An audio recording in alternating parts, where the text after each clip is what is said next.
হ্যাঁ, সুপ্রিয় দর্শক, আমরা আপনারা দেখতে পাচ্ছেন যে আমাদের স্বেচ্ছাসেবী সংগঠন সম্মিলিত শ্রমিক ঐক্য ফাউন্ডেশনের সম্মিলিত শ্রমজীবী ঐক্য ফাউন্ডেশনের কুমলি নামদারের পক্ষ থেকে রাস্তার দুই ধারের ভয়ঙ্কর জঙ্গলগুলি, যেখানে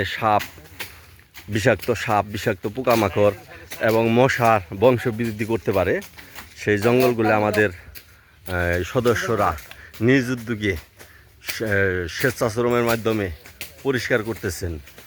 তো আপনারা সবাই আমাদেরকে উৎসাহ দিবেন, এই ভিডিওগুলি শেয়ার করবেন।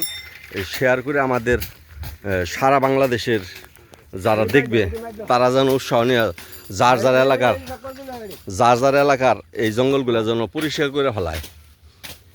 এতে করে মশা নিধন হবে এবং সাপ পোকামাকড় এইগুলিও বন্ধ হবে ইনশাল্লাহ। এবং যে আমাদের এই যে ব্রিজ পার, এটা হচ্ছে কুমলি নামদার ব্রিজ পার। এই যে আমাদের নজরুল কাকা আসতেছেন, আমাদের বয়োজ্যেষ্ঠ, আমাদের চাচা, আমাদের ব্রিজের মধ্যে। কাকা ভালো আছেন? এই যে জঙ্গলগুলো হয়ে রয়েছে, এটা পরিষ্কার করা হচ্ছে।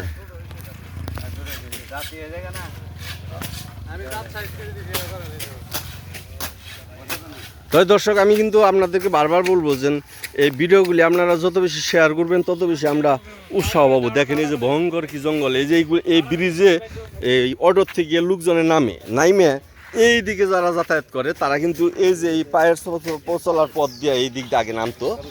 দেখেন দুই ধারে জঙ্গল হওয়ার কারণে এই দিকটা আর কেউ নামে না ভয়ে। তো আমরাও সেই অবস্থায় আছি যে নইল এই যে আমরা আমের চারাগুলো রোপণ করছিলাম, যে সেই আমের চারাও একই সময়ে আমরা ওই আমের চারাগুলো পরিষ্কার করে যাচ্ছি। এটা দাও দে যে বড়গুলো খুশকি গাছ, এই জন্য একটু নাইমে খালি ওইটার ডাল কটাকা এটা দিও, যে আমাদের তারা গাছটারে আবার নতুন করে খোঁটা দিয়ে শক্তিশালী করে বেঁধে দিচ্ছেন।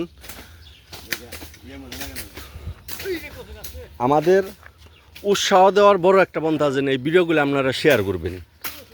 শেয়ার করলে সারা বাংলাদেশে ভাইরাল হবে, সারা বিশ্বে, এবং আমাদের লোকগুলা এইগুলা দেখবে এবং উৎসাহ পাবে। তো সেই সাথে আমাদের আরও যে সারা বাংলাদেশে যত স্বেচ্ছাসেবী সংগঠন আছে তারাও যেন এই জঙ্গলগুলো পরিষ্কার করতে উৎসাহ পায়। দর্শক, আমি কিন্তু আবারও বলছি যে এইগুলা কিন্তু স্বেচ্ছাসেবী।